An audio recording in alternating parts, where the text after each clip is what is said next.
already schwitzing with excitement. I can't believe it. Another American Jew episode coming at you. My name is Jordon Ferber. Oh, I'm Jonathan Randall. We're doing introductions again. Well, I want to make sure people know who the hell they're talking to. I hope you know who I am.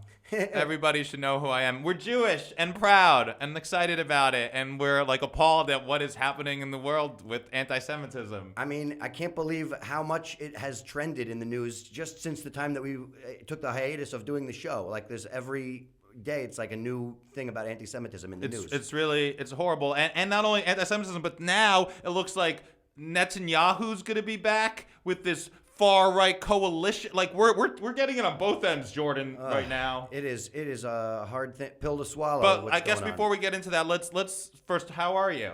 I'm doing pretty good. I think it's been a good week. I heard you had a good Halloween. I had a nice Halloween. It's not very Jewish holiday at all. No, the Jews, the hardcore Jews do not celebrate Halloween. I did a show for Orthodox Jews and tried to do Halloween material, and they were not having it. They did not like it. That is not our holiday. So but I love Halloween's my favorite holiday. I think it's the time that we get to be, like our inner child comes out. But it has stuff, like I think that like Jews don't believe in, like, there are like a satanic element to Halloween or something. Right. It's the whole thing in the Torah where they talk about how like you should not invite spirits into your life, and it invites darkness into your life. That's like a whole tenet of dark. It's weird because I know part of this whole thing with anti-Semitism is that like these Jewish people in high power, they worship Satan.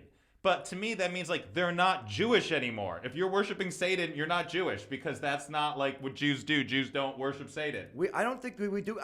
Is Satan in the Jewish Bible? No, I don't think so. I don't think so. There is no Satan. I mean, Jews don't even believe in hell. Right. Right. I mean, I have a joke in my act. I'm like, yeah, obviously we don't believe in hell. We believe in Boca. I think that's where we go. It's hot down there. Very humid. Yeah, but still, I think Jews don't believe in the concept of hell. I think it's all gravy. But it's just weird. Like if you are upset with somebody because they worship Satan, then like they're not worshiping, like Hashem and Judaism. Like right. they're not, like, it doesn't make any sense to me.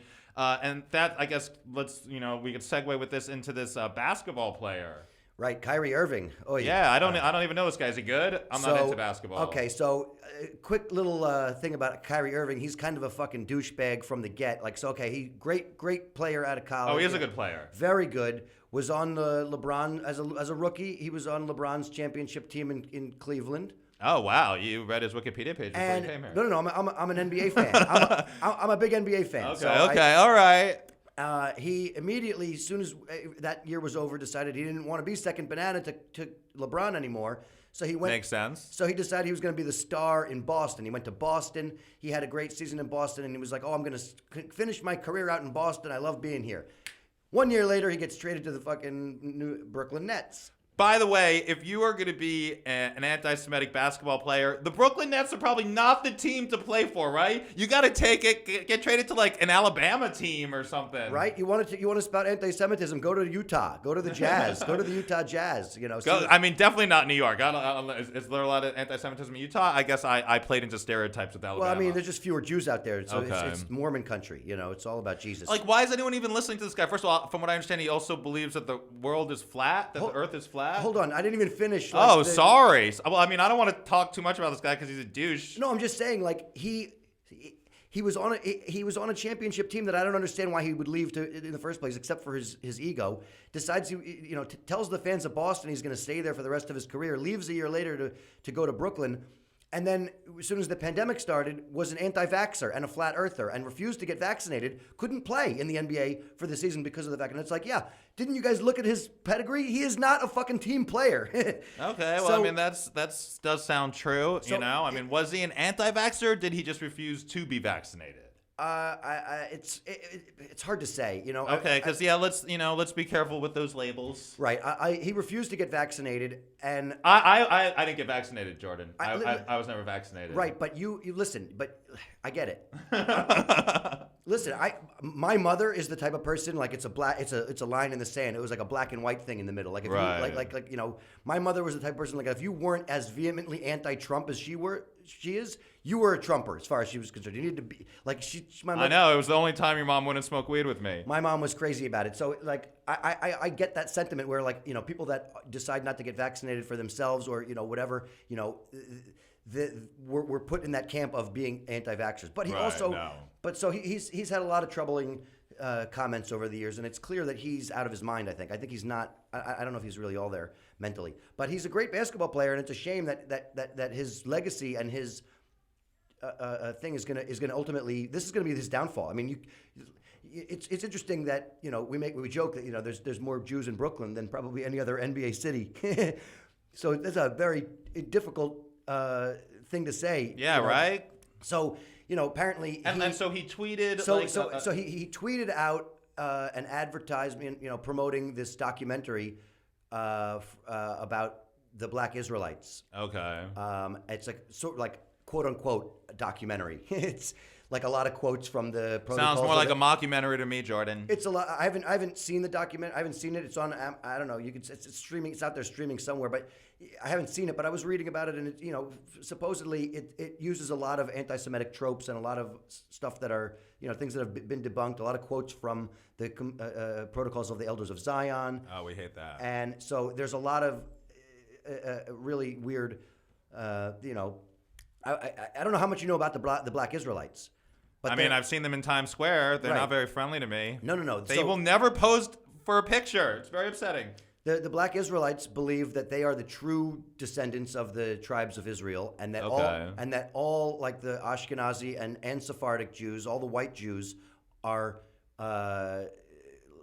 false. That we stole the Jewish faith and culture from the blacks and made them our slaves and covered it up in history. That's essentially one of the things. And this is something apparently that like the two guys that started the Black Israelite movement came to them in a dream. It was like this is not like they did research. This is like a thing that came into them in a dream, and and they latched onto all this anti-Semitic propaganda that helped promote it.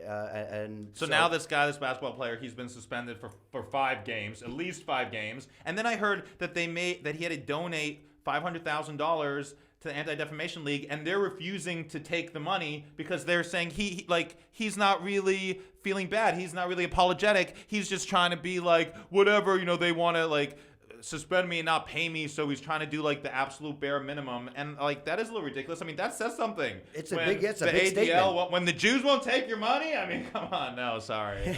No, but that's exactly. I mean, it doesn't matter. Not just the Jews.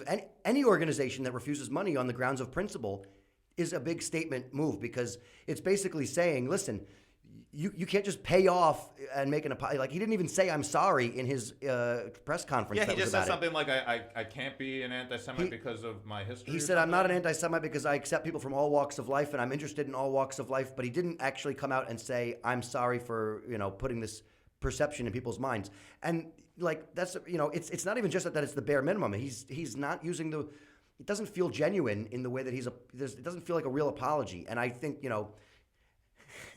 it's going to be really hard for him to rebound from this one, I'll tell you. Hey! I'm holding on for that one all day. All right, we were waiting for the first pun. It only took less than 9 minutes to get it. So what do you think? Like, I don't really care about the NBA. I don't care about sports. I never even heard of this guy. I'm a huge NBA fan. So like, do you think because the guy, like the person in charge of the NBA is Jewish, right? And a lot of the team owners are Jewish, and of course Adam Silver, the commissioner of the NBA, is Jewish. That spills into this other stuff. And the guy that he succeeded, Stern, what the hell's his first? What's his David? The guy he succeeded, David Stern, was also Jewish, and he was like, there was a lot.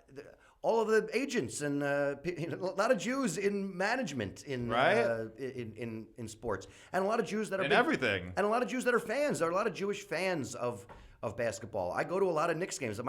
My dad and I we've had season tickets to the Knicks for 20 some odd years, so I go to a lot of games, and the Knicks are terrible. The Knicks have been terrible for 20 years. The fact that Kyrie Irving is such a douche that people are actually leaving the Nets to become Knicks fans, also big statement. Wow, I didn't even know that was happening. Yeah. This is crazy because, I feel like with Kanye and with this basketball player guy, they're going against the Jews, but like Jews and blacks have had like a long history of kind of like helping each other and working together. And there seems to be now this kind of narrative that is being propelled by, this basketball player and Kanye that, the Jews like are in control of things and everything. But I don't understand why nobody's really looking at it as like there are other people perhaps like that, listen to them. They're speaking the truth, people want to say, which is ridiculous, of course. Like, oh my God, finally someone's exposing the truth. No. What if the truth is that these people are being put up to this to cause divisions between the black community and the Jewish community because they would rather have us fighting and quarreling amongst ourselves because, again, when we're united, we're stronger. And, like, I think that's more of a possibility. Yeah. Honestly. And, it really irks me that, like, there are Jewish people in positions of power throughout the world. But if they use that power poorly, it's not because they're Jewish, it's because they're assholes. And it really seems crazy to me that, like, whenever it comes to the Jewish people, instead of being like, oh, that guy's an asshole, it's like, that guy's Jewish, But, like, you can't really do that with, like, other groups of people, and it's not acceptable, it's not right, and it shouldn't be okay with Judaism either. I agree. I mean, it's interesting. Like, I was reading a thing that apparently the Ku Klux Klan and the Black Israelites are like on the opposite. Like, they're the same. Like, they're both out for the same kind of like it's about black supremacy with the Black Israelites. Right. And they use a lot of the same tropes and reasoning, which is that the Jews are holding us down. Yeah, well, I'm not holding anybody down, but, I wanted to tell you this little anecdote. So, I don't know if I told you I had to get a job. It's very unfortunate. It's not controlling the media or the banks. I can't talk too much about it, but at my job, they do have a jukebox. Ooh. And one of the songs they had in the jukebox was a Kanye song. Okay. So, first of all, I got rid of it, all right? But I don't know if I was allowed to do that, but I did it anyways. But then what I really wanted to do was to replace the Kanye song with Hava Nagila. There you go. So then whenever somebody went to play the Kanye song, Hava Nagila would play. And I'm like, this is totally worth getting fired for. I got to do this. But then I realized that if people go to play Kanye West and Hava Nagila starts playing, they really are going to be the Jews control the media. That's pretty funny. Well, what would you put instead? What would be the Hanukkah song? I guess that, like, I was trying to think of songs that would, like, be appropriate, and I guess, like, maybe the Hanukkah song with Adam Sandler, like, that could work a little bit more, because Hava Nagila is, like, really, like, coming in hot. I mean, I did a show once at a black venue, at an urban room up in Harlem, and they had a DJ that was playing music for everybody that came up, and they fucking played Hava Nagila for me when I came up. Hey, nice. So I'm like the token Jew on the show. Okay. I was like, you couldn't play some Beatles, some John Lennon. That's it. All you got is Hava Nagila for the Jew. That's what I was trying to think of other famous Jewish songs. Like, what is there? There's Hava Nagila. There's like Yerushalayim Shel Zahav, and there's Adam Sandler's the Hanukkah song. Well, there's also like Fiddler on the Roof. And, right. Okay. I was thinking of doing that. But what would you do? Tradition. West Side Story. West Side Story. There's a Jewish song. I don't know. It just feels like no. I don't think so. Wasn't that more like about like Spanish and Italians or something? There wasn't Jewish characters. We have talked about the fact that pretty much every great Christmas song was written by a Jew, even if it wasn't sung by one. Almost every good Christmas right, song but putting in a Christmas song, I wouldn't do it justice, just because the songs, a lot of things have been produced by Jews, we're involved in a lot of stuff. Well, maybe because we work hard. You know what? Maybe put a Beastie Boys song on. Well, there are some Beastie Boys songs already in the jukebox, which of course I play regularly. Everybody who knows me knows I'm a diehard Beastie Boy fan. I love them so much. I think they're amazing. Rest in peace, Adam Yao. But I'm just saying, like, pick a Beastie Boys song that might be in the same vein of whatever that Kanye song. No, but I feel like that's not as funny, Jordan. It's not as funny, that's for sure. It always comes back to, for me, this scene in Roger Rabbit. I don't know if you remember it, where Roger Rabbit and Eddie Valiant get handcuffed together. It's my favorite line in the movie. They can't. They're going through all these problems because the judge is trying to get them and they're trying to hide, and it's so much harder because they're trapped. And then finally, Eddie Valiant has a chance to saw off the handcuffs, and he's like, "Stay still, Roger." And Roger's like, "Hey, would this help?" And Roger just slips his hands right out of the handcuff. And he's like, "You mean you could have done that at any time?" And Roger's like, "What? Not any time. Only when it was funny." Right? And I mean, I feel like that's my mantra. It's one of my favorite lines in that movie. That's amazing movie, amazing line. So, that's really horrible that people are coming at, the Jewish people like basketball players and rap stars, and they want to lump us all together. And it's unfortunate. And then what's even more unfortunate now is what's happening in Israel, because, I was a big fan of Yair Lapid. Like, I was excited. I thought that he was the best hope for a two-state solution, for a peaceful coexistence between the Palestinians and Israel. And now, after like the fifth election in like years, Netanyahu's back, who's still on trial for corruption, by the way, because he is a corrupt politician and he sucks. And what's even worse is like the guy who helped get him like all these like the votes is like this ultra extreme like nationalist guy, Itamar Ben-Gvir. Have you heard about this guy? No. Oh my God, this guy is like the worst. Like, all about the Israeli politics, and I'm more embroiled in the NBA scandals that are happening. I mean, not all about it, but this is a pretty big thing. Of course, I care about a peaceful coexistence between Israel and Palestine. I am really upset about the fundamental human right abuses that Israel has given and the Palestinian people, and I'm even more upset that with everything going on and all the anti-Semitism that is happening in the world, that they are going to now have a member of the Knesset and someone that's going to be like almost second to Benjamin Netanyahu, who I already don't like and is a corrupt asshole, who is like, wants the occupation to remain indefinitely, who's labeled other Arab lawmakers as terrorists. This guy apparently he used to have a picture in his house of some like extremist who went into a mosque and killed like 29 Muslim people. Hey, all right. yeah. And not to mention, this guy's group is also like repeatedly make anti-LGBT statements. And I say that especially because I know when I post videos about, what's happening with the Palestinian people and, for a free Palestine, a lot of times people comment on these videos, oh, well, if you were gay and you went there, like it would be bad. And it's like, yeah, and there are ultra-Orthodox people in Israel that have horrible views towards LGBT people as well. And yes, Israel does have some progressive stances on it compared to the rest of the Middle East, but it still doesn't mean that like everybody there like accepts gay people. Yeah, I think it's definitely a hot button issue for more people in the Middle East than it is here probably, and it's a fucking hot button issue here. So this guy Itamar Ben-Gvir, his like mentor was this guy who was so extreme that the United States actually labeled his group a terrorist group. So they just want to like this is going to be horrible for the Palestinian people. This is going to be horrible for peace. This is going to be horrible for the perception of Jews throughout the world. And it's just so heartbreaking to me that this is happening, that they are going in this like right-wing direction and having this guy Itamar, who's a bigot, like I guess some sort of fanatic against the Palestinian people, and that isn't in the spirit of Judaism. We've talked about this so much. This guy is just like a douche with a capital D. Oh my gosh! Like the more I read about this guy, the more disgusted I am. I'll say this, and maybe this is a naive take on things, but I'm hopeful that I like to think that when horrible shit like this happens, when you have all these people that are spouting, division, that it actually causes more unity amongst the people that are trying to fight against that kind of evil and those kinds of perceptions and those kinds of, misinformed.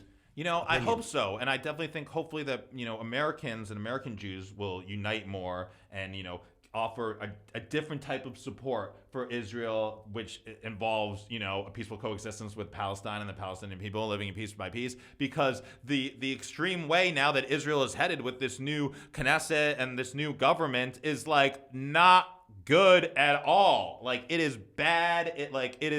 And it breaks out a lot of some of these tropes that are coming out against the Jewish people too. I think it highlights it, and it's just like, it's so upsetting. And we've talked about it.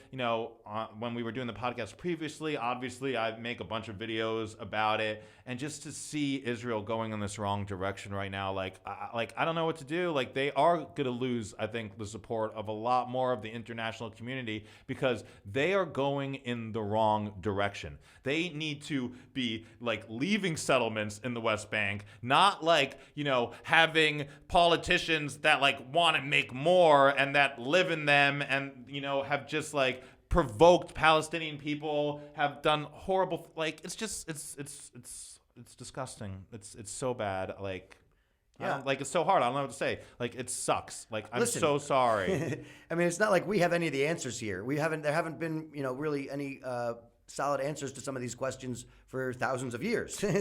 We've been trying to find ways to coexist. It's so crazy because with everybody, and we've come so far as humanity, and yet we're at the same place where whether it's here in America where hatred is spewing from our freaking like celebrities and these other people that young kids look up to when it comes to the Israel, which is now like having this government that is just not concerned with peace. It's more concerned with, keeping on oppressing Palestinian people and like not sharing this land that belongs to everybody. We need to be coming together as humans, as people. It doesn't matter what race you are, what religion you are, what your sexuality is. What matters is that we're all sharing this world together. And I feel like it's crazy. Like we can't learn that no matter what. What's interesting also is that we've got the midterm elections coming up in just a few days.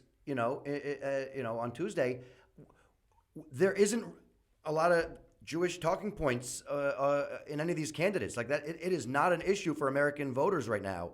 What's going on in Israel. Well, people don't care that much about Israel, and also, I think the thing with the Jewish people and like our success in the world makes people not empathize with us that much. Because, people hear it and they're like, oh, yeah, it's true. They do well. They're this, they're that. And it just kind of like snowballs into like these things that become hatred and these things that are ignorant. Well, it's interesting. I was reading up a lot about some of the things that the Black Israelites talk about. Okay. And how, they a little nighttime reading before you go to bed? They whitewash a lot of the history. Well, I don't know if that's the word they would use. They make it out to be that the Jews just like suddenly came to this kind of power, but they don't talk about all of the suffering that the Jews have gone through. Like that's the whole thing, is that like they say that the Jews stole their origin story, and like we're not slaves themselves. Really? Like we're like the Bob Kane of religion? I'm just saying that's so like a lot of that. Was that too obscure of a Batman reference?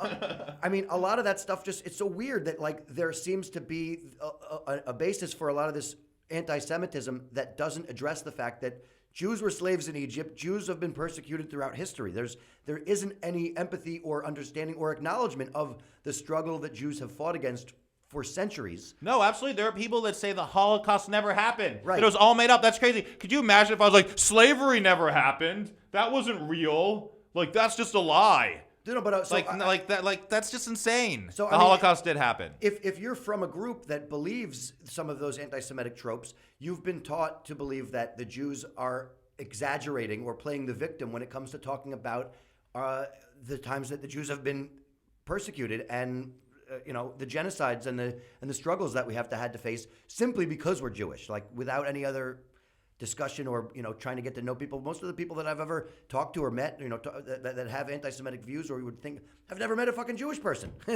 Yeah, it's crazy. It's very upsetting. Like, I did shows in the South. I remember doing a show in Virginia where I was talking about being Jewish a little too often, I guess, because those jokes didn't really work. Oh, really? You didn't? Maybe that wasn't a great set list to. But I remember a woman in the front row at one of my shows was fascinated. She was like, "Really? You're a Jewish?" And I was like, "Yeah."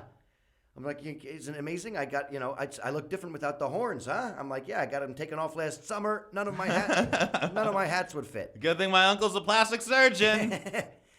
But so I think there's so much disinformation out there. Partially, a lot of it's because people just haven't encountered Jewish people, and I think that, like I say, the unity that comes out of I feel like they have, but they may not have realized it. They may not know it, and like they don't know how involved Jewish people are in different things. The unity that comes out of these atrocities is born out of the fact that people who actually do the work to learn about what it is that they're arguing for or against. And I think that when you start to realize, that these are also just people trying to make their way in the world, like, that's how we have to relate to each other as people, and not as like somebody that's trying to cheat or steal any of our thunder. I mean, we all get to. No, absolutely. It's like you're not just what your religion is. You know, that's what I don't like. You're not just what your religion is. You're not just what your race is. You're not just what your sexuality is. You're what you are as a person, how you treat others, how you interact with the world. Why is it that we can't put importance, we can't put judgment more on that instead of just like what we see like right away, or what we know of somebody, you know? Why are we so quick to judge somebody because of the religion they were born into rather than the actions that they make as a human being, you know? I was listening to a Dave Chappelle bit earlier where he kind of talks about getting screwed at Comedy Central and all these things. And he of course he's so prolific and he's so amazing the way he speaks.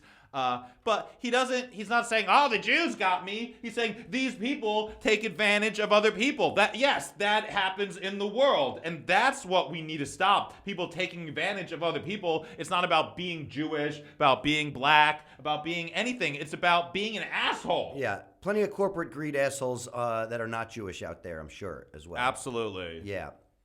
Well, I'm glad that we, come down and have an opportunity to yell and scream about this. Do we? I mean, I guess people always say I'm so loud that I'm yelling and screaming. No, I think we need to be yelling and screaming about some of this. I think that's the whole point of having a podcast about important issues. I mean, do you think now that like American Jews will unite more and like be an example to the world about how we do not approve of this new government that's happening in Israel and some of their views, and they really aren't a good representation of what Judaism is? It just feels to me that like, Israel's trying to hold on so tight to we're a Jewish nation, and there are Jewish people throughout the world being like, yeah, but some of the things that you do aren't representative of what, the values of being Jews, and we don't represent that, and we don't support your actions, and we don't want that. And we want something, different. And we really need to start making that distinction more, because then what happens is people have this perception of all Jewish people, right? Well, and that's not like the reality. I mean, and then there comes the other question is like, do you think there will ultimately be more Jews, less Jews on Twitter now that it's going to be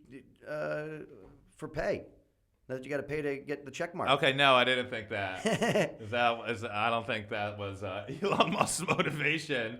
But who cares? Let the people pay. Who cares? First of all, who cares about a dumb check mark? I do not care. I was just trying to have a check. I know he's like, I was just trying to be funny. We've been talking for 26 minutes. This has been a heavy episode. I feel like it has been heavy. Not too many jokes jokes. In here. Not too many jokes. Gotta have a couple of laughs. Only one pun. Gotta get a little something. I mean, there are cheap people everywhere, not just based on the religion that you are, what religion your mother is which makes you Jewish or not. Right.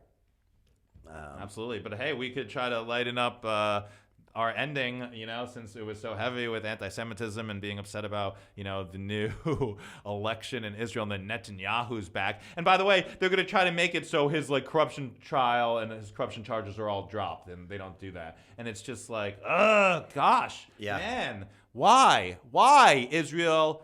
Why? I mean, yeah, why? I know now when I hear people talking Hebrew, my first instinct is to go free Palestine. I don't know why. It's not good. Oh, really? Yeah, I shouldn't do that. Probably could get in fights. I was working at an ice cream shop owned by Israelis. Oh, yeah? For a little bit, and then they ghosted me. But every time they would get mad at me, I would be like, oh, they saw my videos. Like, oh my gosh, he's not talking to me today. He must have seen my video. You weren't. But hey, you know what? There was one Israeli guy at the ice cream shop, one of the nicest people I ever met in my life. But apart from him, a lot of the other people that worked there, they were not nice. They did not know how to talk to people. They had this entitled attitude, which I'm sorry, I feel like a lot of Israelis have, and I encounter in the world, and they just kind of have this thing like, we could do whatever we want, and if you don't like it, too bad. And I think that probably stems from what happens in the country of Israel. I mean, not too long ago, I was at this garden that I love, and I'm a volunteer at, and we're trying to save. I won't mention it because I don't want to, speak harshly about them at all, but and there was a guy there, and he lit up like a fat cigar, and there's no smoking in the garden. And I was just like, hey, man, excuse me, I'm one of the volunteers here. There's actually no smoking in the garden. And he was like, whatever. And he just kept smoking. And a couple minutes went by. I'm like, hey, man, I'm sorry, but you can't smoke that here. He's like, what is this, your private garden? An Israeli guy. I was like, no, it's a community garden that we all share, and we have some guidelines, and we ask the people that come, and he had the biggest huff and puff that he couldn't do what he wanted, where he wanted. And I mean, I'm sorry. I don't like to group all people together, but I was just like, Israelis. What do you mean I can't barbecue a goat right next to you? This smell bothers you? Right? It's really sad and horrible. But anyways, I feel like we still got to lighten it up more before we wrap it up. Okay. Have you ever seen the show Peaky Blinders? No. Okay, so Peaky Blinders, Tom Hardy, he plays this amazing Jewish character that's so cool. It's like one of the coolest Jews represented on a TV show that I've ever seen. Okay. And I watched the show just for that, and you should check it out. I recommend it. Do you watch Russian Doll? I have never watched Russian Doll. Is it good? First of all, I love Russian Doll. Natasha Lyonne, nice Jewish girl. I once bought weed from her. Nice Jewish girl from New York. Okay, she lived in Florida a little bit. That's when I bought weed from her, but yeah. Is she a nice Jewish girl? I mean, it seems that way from interviews and stuff. And she wrote the show. She wrote. I didn't know she wrote it. She created the show with Amy Poehler. The first season is sort of like a Groundhog Day kind of situation, and the second season, she kind of is like a time travel thing, and she becomes her mother in the past. Weird. And it's all about her mother recovering these gold ingots that were taken from her family during the Holocaust. Oh wow! So there's a lot of Jewish history. And some of it is based on some of, I think, her own actual family history. Like there's some part of her Judaism that she represents in the show, and it's a comedy. I'll have to check it out. Sounds good. So yeah, there's shows you can watch out there that are cool and that are awesome and that have Jewish characters portrayed in positive lights, which I think is awesome. And that people might watch and not even realize. I'm sure there are plenty of Peaky Blinder fans too that maybe have a different, this guy's a Jewish gangster, It's nice to have some representation that way, and we need some tough Jews.